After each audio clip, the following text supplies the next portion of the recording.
I'm here to introduce our wonderful guest, named one of the Root 100 most influential African Americans in 2019. Raniyah Copeland is an opinion leader and seasoned advocate leading the charge to end HIV in Black communities. Since 2019, Raniyah is the president and CEO at Black AIDS Institute, and prior to being the face and top leader at Black AIDS Institute, Ms. Copeland served as the director of programs, managing all HIV treatment, prevention, and community mobilization training and engagement programs, including the Black Treatment Advocates Network, known as BTAN, and the African American HIV University, known as AHU, and the Greater Than AIDS campaign. Raniyah attended the University of California, Berkeley, where she studied public health and African American studies. She has also earned a master's in urban public health from Charles Street University of Medicine and Science in Los Angeles. And she lives in South LA with her 2 young children, amazing, beautiful young children, and her wonderful husband. So we are so happy to have Raniyah Copeland as our guest plenary presenter today. And it's just a true special honor of mine to introduce her as she will speak to us on medical mistrust in the COVID era, challenges and opportunities. So I give to you all Ms. Raniyah Copeland. Again, my name is Raniyah Copeland. I'm the president and CEO of the Black AIDS Institute, and I'm excited to really kind of extend the conversation that we got to have with Dr. Blackstock and talk about medical mistrust, specifically in the COVID era, and really think about challenges, but also opportunities that we have based off of our current situation. And so my goal is, by the end of this conversation, is to really be able to identify the ways the continuing legacy of anti-Black racism exacerbates medical mistrust. I know that was a lot of the plenary before. And then really focus on opportunities to erode medical mistrust for better uptake of not just HIV, but also COVID-19 prevention and intervention strategies in Black communities.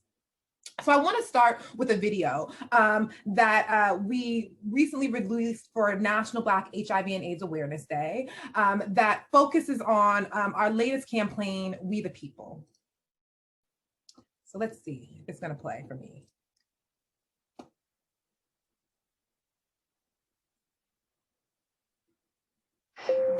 Being Black in America frames so much of the HIV epidemic in Black communities. We'll never end HIV in Black America unless we respond to the reasons that Black Americans are more likely to acquire HIV and die from HIV. It was critical that Black AIDS Institute developed a strategy to end HIV that's rooted in racial justice. We the People is a Black strategy to end HIV created by and for Black people. This report was developed by the Black communities and individuals most impacted by HIV. Dismantling these systems of oppression that are hundreds of years old, that are steeped in white supremacy, is going to take time as the will of the people continue to push for change. The Trump administration's ending the HIV epidemic is a major step forward in the national fight against HIV, but it wasn't created with sufficient input from Black people who actually face the greatest impact of HIV. The gains we made with the Obama administration's prioritization of HIV and the Affordable Care Act were intentionally eroded by the last administration. In direct contrast to the Trump administration's ending the HIV epidemic plan, the Black AIDS Institute's We the People plan outlines a clear vision for ensuring that all communities are able to effectively access and use the treatment and prevention technologies that have the potential to end this epidemic within our lifetimes. Our 4 pillars are the core of We the People. Each pillar really represents a focus area tied to improving social and racial determinants of health that collectively drive HIV in Black communities. All of our programs at a national level and in Los Angeles have been mapped back to the 4 pillars of We the People. The first pillar of We the People is that we have to dismantle anti-Black practices, systems, and institutions that worsen health outcomes and undermine an effective and equitable response to HIV in Black America. Pillar 2 is that we have to take actions to really mitigate these social and structural factors that worsen health outcomes in Black communities. Pillar 3 of We the People is all about ensuring access to and utilization of healthcare services. At a clinic for us in Los Angeles, we provide high quality, culturally relevant healthcare services regardless of ability to pay. Pillar 4 of We the People is generating this broad and enthusiastic ownership of ending HIV in Black communities. We're hopeful for new opportunities with a new presidential administration that has at least acknowledged anti-Black racism. We want to galvanize around the new team, hold them accountable, and ensure that Black leaders and Black community is at the center of every decision. This is the dawn of a new era for fighting racism. Since our creation, BAI's motto has been our people, our problem, our solution. BAI's work to end HIV in Black America gives us a pathway to ending health inequities across the U.S.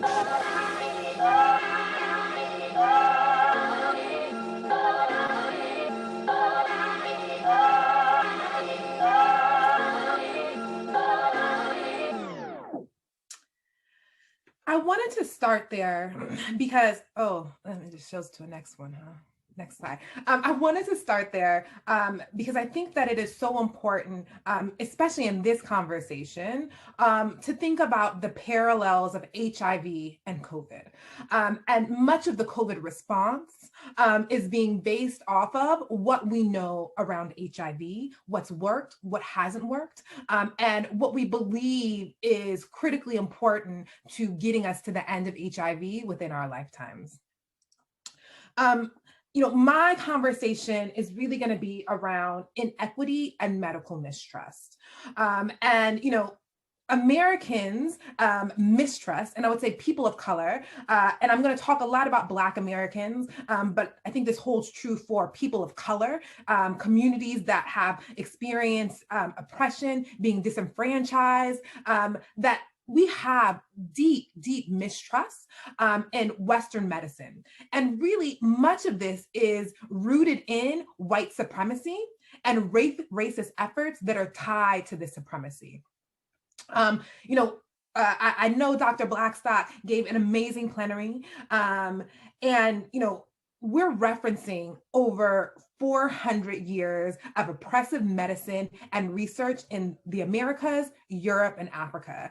And we can't possibly cover everything within that period of time. But I think that this conversation, this conference is a really important place for there to be a transformational change for all of us and how we do further study, how we have further introspection, and how we think about our programs in a way that responds to and really erodes medical mistrust and responds to inequity. The stain of anti-Black racism that was apparent at this country's founding, and even before that founding, right? When the first slave ships hit the American shore, or what would become the American shores over 400 years ago, continue to endure and affect and distort literally every element of American life. I want to level set with us all around what anti-Black racism is first. Anti-Black racism is the very specific prejudices, attitudes, beliefs, stereotyping, discrimination that is directed at people of African descent, right? So that happens here in the US, but that's in the Caribbean. There's Black Latinos, right? This is a global experience. And this experience is really rooted in the unique history and experience of enslavement and colonization. And now, hundreds of years later, the anti-Black racism is embedded into institutions, policies, practices, to the point that it becomes a part of our systems, right? We as individuals today drive racist systems every day. And for the most part, many of us do it unknowingly, while professing to be colorblind, not racist, that people of color drive racist systems, that I drive racist systems every day. That's a part of the institutionalization of anti-Black racism. Eliminating anti-Black racism, I think it's really important to note, doesn't stop the work of ending all forms of racism and discrimination, right? So that doesn't mean that there's not anti-racism work that needs to happen specifically for Asian American communities and Indigenous communities and Latinx communities. But we know that centering anti-Black racism in this fight And calling in all people of color and our white allies and accomplices will ultimately lead to a collective liberation for all of us. You know, racism is rooted in this belief that white people are superior to those of other races. I'd also say that white supremacy is also very about cis hetero norms as well. So it's being cis, it's being hetero, it's being white, it's being a man, and everything else is othered in a class system. And the purpose of white supremacy is really this maintenance and defense of a system of wealth, power, and privilege. And you can see this in this picture right here, right? That anti-Black racism really fuels Black communities having less, whether it's delayed access to quality healthcare, a lack of education, homophobia and transphobia, poverty, medical mistrust. All of these things are interconnected. And this summer, you know, we saw the murder of George Floyd and Breonna Taylor and so many others that really sparked global uprisings and protests across the world. And these viral video experiences that Black people have been yelling about for decades really showed the world that racism is not insidious, right? It exists in broad daylight.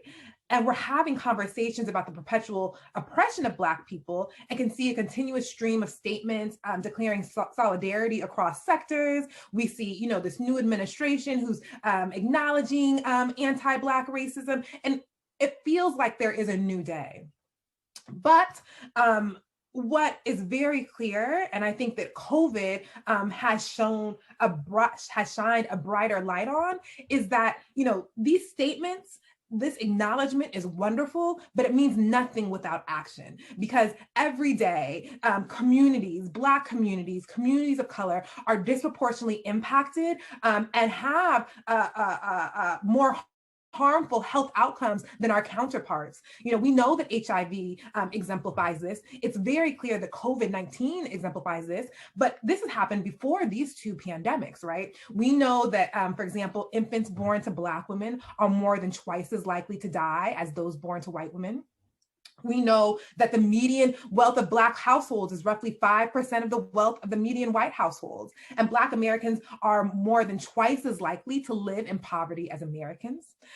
We can look at mass incarceration and see the racialized outcomes that happen at that level. And we see even now across the country, the increase in the uptake of disenfranchisement of the Black vote, right? That we see states like Georgia and other places across the country who are trying to stifle and end Black voting across the country.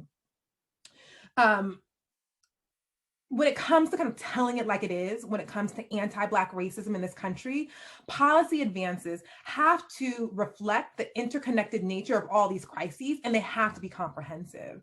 But yet, it persists, right? We have overwhelming data that proves that racism has been institutionalized with little resources and efforts to dismantle these American institutions, right? So we have the data, we know it's been happening for hundreds and hundreds of years, but it still persists. And I'd like to paint this picture next to the next conversation, which is a revolution that we've had that is related to science and biomedical efforts. HIV is an amazing example of that. And I think that even COVID-19 now is an example of the resources that have advanced this scientific revolution when it comes to responding to infectious diseases. You know, before COVID happened, one of the things I would talk about a lot was how how HIV really from a public health perspective was revolutionary. That, you know, almost 4 years into this pandemic, to say that we have the biomedical tools to end HIV is quite extraordinary. And that is not something that we can say for too many pandemics, right? We have amazing HIV testing technology that can show, not only can you now do the test at home, you can look at where HIV testing is happening down to the zip code. We can predict where new HIV cases are going to occur down to geographic locations, community levels. So we know where HIV is happening, right?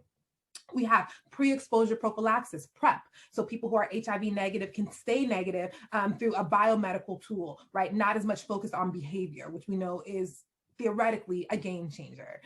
We also have viral suppression and U equals U, that people who are living with HIV can live long and healthy lives and don't have to worry about the fear of transmitting HIV to others.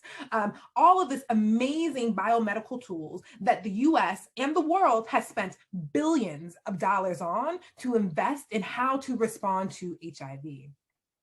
We now have COVID, right? And one of the things that we hear over and over again in communities, not just of color, but really kind of across the globe, is how did this happen so quick? How were we able to, within less than a year, figure out a vaccine for COVID? How were we able to figure out testing technology in less than a year? And much of that is about financial resources and investment. But also, many of the breakthroughs that we've seen scientifically related to COVID are off of the back of HIV, right? The understanding that we have around viruses and infectious disease is based greatly on the experiences that we have within HIV. And so we've had this amazing biomedical scientific revolution. But what hasn't happened is a revolution when it comes to how to respond to these drivers of inequity in the US and really across the globe. And when I think about mistrust and when I talk about mistrust with my own family and friends, this is a reoccurring concern and really reality when it comes to communities of color.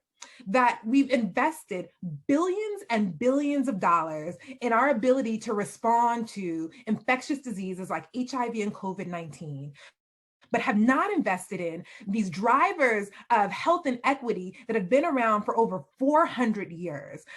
So what does that mean? How can you trust a government? How can you trust leaders who have not invested in the same type of way in systems that impact Black life and brown lives before we even come out the womb? And so, when we talk about mistrust, it's not just about, not understanding the science. It's not just about, how did this happen so quick? It's not just about, not having enough providers of color.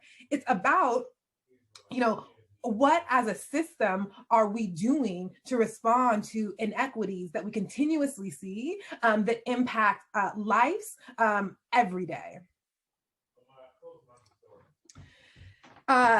Yesterday, the President's Advisory Council on HIV and AIDS had an amazing presentation from Greg Millett. And I saw the presentation, I said, I have got to pull this slide set, and particularly this slide, which I thought was really important, into this conversation. Not only does health inequity impact lives of human beings every day, not only does health inequity mean, that my, great grandmother is talking about she don't know if she wants to take the vaccine and she doesn't know how to get it or where to get it, or my family or friends who are impacted by HIV or heart disease or whatever the health state is. But health inequity also has skyrocketing costs, right? So it's not, there's lives that are impacted, but there's also a huge financial burden that the American institution and global institution takes on by not ensuring that people are healthy first. And so I just wanted to read these quotes. Addressing health disparities would have reduced direct medical care expenditures by about $230 billion and indirect costs associated with illness and premature death by more than $1 trillion for the years associated in the study. And then we also see that for white mortality in 2020 to reach levels that Blacks experience any given year, white COVID-19 mortality would need to increase nearly sixfold. And even amid COVID-19, US white mortality is likely to be less than what US Blacks have experienced every year.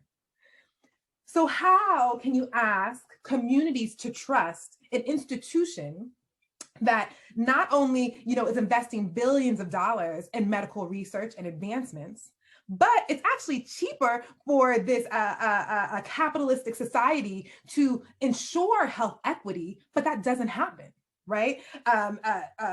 Medical mistrust in communities of color is not just understandable, but it should be expected based off of our treatment in this country for hundreds and hundreds of years, but also today, looking at the data, the science, the pros and cons of how we can respond to such inequity. So I think I've given a clear case for,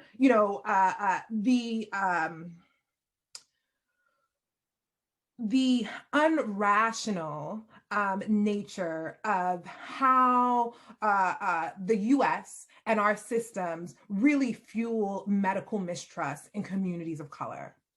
But we still have work to do.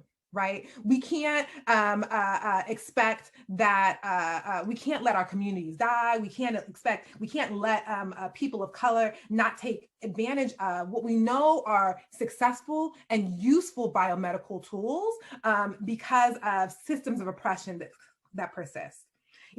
Medical institutions don't operate in a vacuum. They work with other institutions of authority, sometimes detrimentally, usually detrimentally, whether it's prisons or criminalization laws. We know that these institutions harm us. But it's really important for us to think about and to put strategies in place around how to erode medical mistrust with systems change. And so for the rest of my time, I want to talk about how we can utilize strategies to respond to and really erode medical mistrust. And at BAI, we're really intentional with the conversation of eroding because we don't think that you can fix it completely. Right? That the way that this system, the way the US is set up, that you can't end medical mistrust unless you end the hypocrisy of American systems. But what we can do is think about how we empower communities to take urgency over their health, understand how to navigate these complex, challenging, and racist systems, and really erode medical mistrust and increase self-efficacy, increase community efficacy to navigate these systems. So I first want to start with what we talk about, at least when it comes to ending HIV in Black America. And so I started this presentation off with our We the People video. And We the People is a strategy and framework that BAI developed 2 years ago when the Trump administration said he wanted to end HIV in 10 years. And ultimately we said, how are you going to do that? And that the strategy and the ultimate initiative that rolled out didn't center communities of color, and it surely didn't center Black communities in that approach. And while that initiative saw the biggest increase in domestic HIV funding within decades, what we were very concerned about, and we now have data to show, is that Black communities were going to be left behind when it comes to HIV.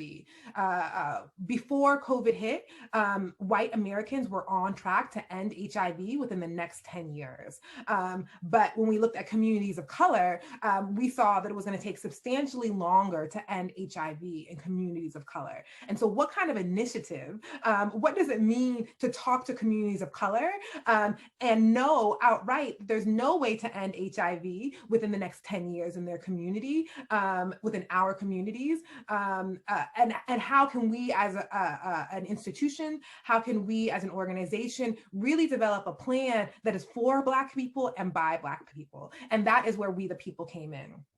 And so we did all of these surveys, we did all these informant interviews, we did focus groups, we had an amazing advisory board who came together and gave 4 recommendations around how to really end HIV in Black communities.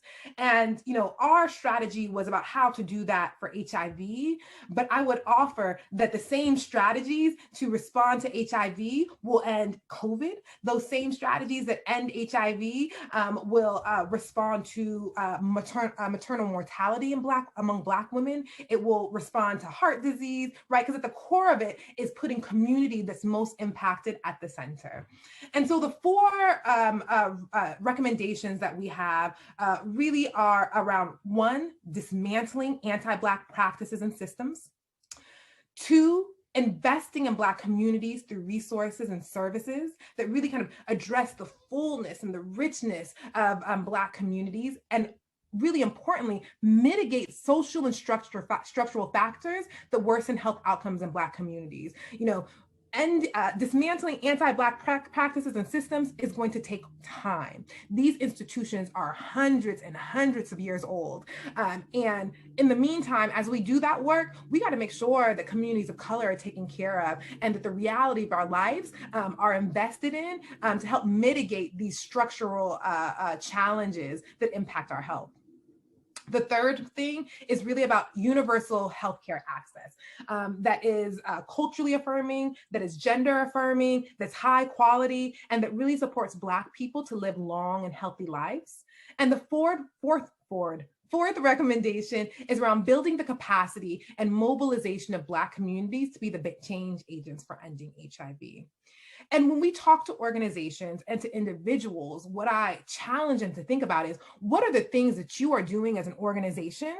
And what are the things that you are doing as an individual in each of these four areas? What are you personally doing to dismantle anti-Black practices? What as an organization are you doing to dismantle anti-Black practices and systems? It's not enough for you to offer HIV testing and give people information around COVID. As a Black person, I want to know how you are contributing to the dismantlement of the system that impacts our health outcomes before we are even born. Because otherwise, you are not, if you are not actively dismantling the system, then you are actively contributing to the maintenance of these systems. The second thing around how do you invest in Black communities as an individual and as an organization, I think it shows up kind of in the support that you do, right? Whether it's volunteering your time, whether it's donating $1 to an organization that does bail funds or whatever it may be, that this is an important part to be able to acknowledge the reality of community right now. Healthcare access, we know, is really important. We see that in COVID-19. We see that in HIV. We know that healthcare access is a prevention within itself.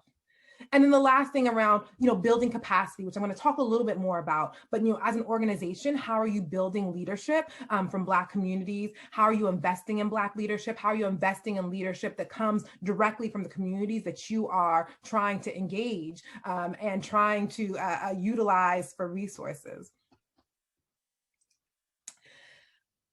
When it comes to community empowerment and mobilization for COVID, there are some key lessons that we've learned from HIV that are very applicable to COVID that we see rolling out in some capacity for COVID right now. The first thing I want to highlight is really about how can we decolonize science and educate communities on the science of new biomedical tools. You do not need to be a medical director, a medical doctor. You don't have to be a physician's assistant. You don't got to have a whole bunch of commas behind your name to understand immune response, vaccinology, cells, that as communities of color that are, we know that we are done dirty and wrong all the time in this country from a systems level. We need to know the information. We need to know the science to be able to make informed decisions. And that science doesn't have to be at a level where it's in, a peer-reviewed journal to be able to understand it. This information is understandable. It can be broken down to community level, can be broken down in a way where irregardless of your education level, you can understand the science. It's something that we did a lot when it comes to HIV, especially with the advancement of new medications through highly active antiretroviral therapy. And it's something that can be done with COVID as well. So how can we make sure that we're building programs, whether it's through social media, whether it is through in-person counseling, to make sure that community understands the science of COVID and HIV. I want to give a quick shout out to BAI's team. Every Wednesday, we have what's called Wake Up Wednesday on our social media, where we are taking community questions and answering the science around COVID vaccines, COVID transmission in a way that is understandable, is digestible. It's, I think, a 2.5-minute video to really make sure the community understands the science, right? So that's number one. The second recommendation that we have here is really around hiring staff from community to lead programs and efforts, right? So if you have, and this is from the top to the bottom, too often we hire staff that are from community to be the outreach workers, to be the testers, and that is not sufficient. That is a replication of anti-Black racism. And so making sure at the leadership level within these efforts that we hire staff from community. So that can be Black community, that can be Latinx community, it can be trans community, people living with HIV, people who've been impacted by COVID. But the staff who are putting programs on must look like the community they serve. And it does you a greater disservice if you hire staff only at the frontline level.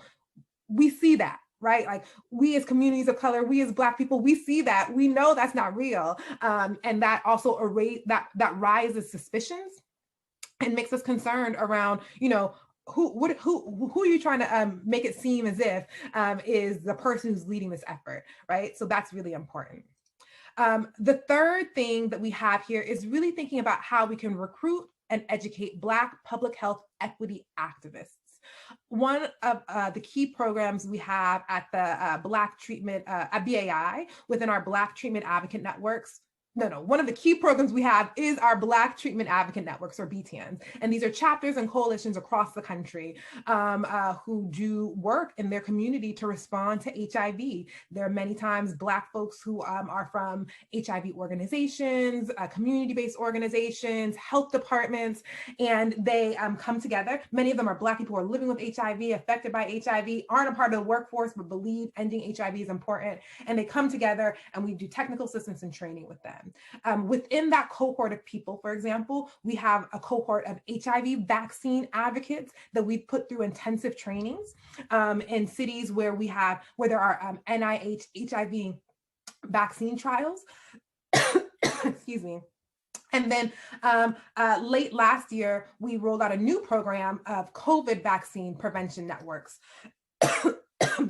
Trainings. And so we now have 30 advocates from across the country, Black advocates who have been trained in COVID vaccines, the process to be able to be local leaders in this effort.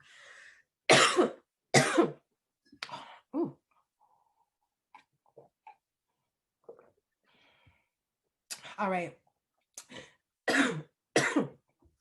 It's also really important that we engage stakeholders with different perspectives when designing HIV and COVID-19 interventions, right? So do you have community advisory boards?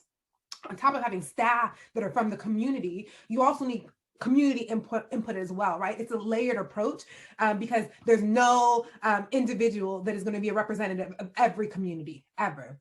And so you layer on this community engagement. We know it's also really important to empower and equip communities, particularly communities that have been disenfranchised, trans communities, Black communities, brown communities, that we're equipping them to decrease the perception that other individuals and entities have control over Black health and well-being. Right. So I think within that, it's important for us in our training to acknowledge and say, we know that racism is real. We know that we get treated wrong at almost every level and every institution that we engage with. But there is an ability that we have as individuals to control our own health. And whether that is knowing how to engage, people at a clinic, right? Who do you email if the person at the front desk doesn't do you right? How do you engage, the media if you're not being treated correctly? But what is the ability that we have as individuals within these huge systems to have power over our own health? It's also really important to partner meaningfully with civil society, all right? And so when we talk about civil society at BAI, we talk a lot about Black civil society. And so that includes faith-based institutions, churches, masjids or mosques, places where people go for faith. We talk about Black fraternities and sororities. We talk about Black elected officials. We talk about Black professional associations, right? There's a Black Nurses Association. All of these different entities really form cultural norms in community. And partnering meaningfully with this civil society that shapes cultural norms is really important in how we can respond to and really engage meaningfully with community. We see for COVID, for example, that many health departments are partnering with churches to do vaccinations on site. And I think that's a great start. My challenge in that is, are you educating the churches around the science of COVID? Are you educating the congregation and the science of vaccines? Are you acknowledging the systems of oppression that impact Black communities every day? And so maybe I could have underlined meaningful in this, because I think meaningful is critically important, that as communities that are regularly oppressed, we know what a show looks like, and we know what tokenization looks like. And it is more harmful to tokenize us than to not engage us at all. And then the last thing I would offer in this is that it's really important on an organizational level to publicly share what your efforts are to respond to and dismantle anti-Black and other racism. I think a statement is wonderful. And what else? And next. And this should be updated, I say, at least on a monthly basis on your website and an email, that we're not here for the performatives. And for organizations in particular, that it's really important, if you're trying to do community level work, if you're really interested in responding to COVID and HIV, that you have to make sure that you're also responding to these systems that impact lives every day. I think I'm almost done. A quick shout out to cultural competency and humility. This has to be a critical part of how we respond to HIV, COVID, and medical mistrust. Government suspicions and fears are understandable and should be and expected, right? I don't understand. I have concerns about the government, right? And I think that I have a lot of privilege to be able to engage at a pretty high level on a regular basis, but I don't trust them very much either. And so medical mistrust shouldn't be dismissed. And medical mistrust is also really important to remember, can be tied to another part of a patient's identity, right? So for Black same gender loving men, the experience of stigma they experience is intersectional with, the Black identity, the queer identity. And so, none of us we are all unique in our experience. And mistrust and other cultural attitudes are ever evolving, given the changing political and social climate. I would say specifically with social media, this changes from week to week to week, right? The memes that we had 2 months ago are different than the memes that we have today. There's opportunities within that, but it's an important part of our assessment of how we're responding to medical mistrust. Also, it's really important to remember that, if you make assumptions about mistrust, that's going to lead to greater mistrust. And an important part of cultural competence means that you've gotten training, you understand communities, but the humility is a key part, right? Just because you went through a training around Black people or queer people does not make you the expert. It means you have a better reservoir of information to pull from, but you cannot assume or expect anything from any individual. And if you assume there's mistrust, that may lead to even greater mistrust in the future. And so understanding mistrust should be something that's within your cultural competence, but in your approach, you have to be very humble, because each individual and each community is going to be very different. Cultural competence isn't an endpoint. Really, it's, this learning doesn't end. Our approach and the humility doesn't end either. And then the last thing I want to end with is this amazing quote from Kenyon Farrow. I think this says Treatment Action Group, but he's not there anymore. But I think when he made this quote, he was at TAG. And he said, these issues could be better addressed if a social movement of Black healthcare and research activists could be better supported by both better engaged community concerns that might improve healthcare engagement, and to directly challenge the institutions, laws, and policies that actually do continue to perpetuate medical apartheid. it has to be both and, right? We can't say, okay, we're going to try and train community. We're going to do, amazing health literacy campaigns to respond to medical mistrust, and that be it. You have to be an active player in how we respond to and dismantle these systems of oppression. And that's for all of us. That's for people of color. That is for our allies and accomplices. That is all of us doing this work together, which I think speaks so much to who BAI is and our motto, which is our people, our problem, our solution. And with that, I will open it up for questions and answers.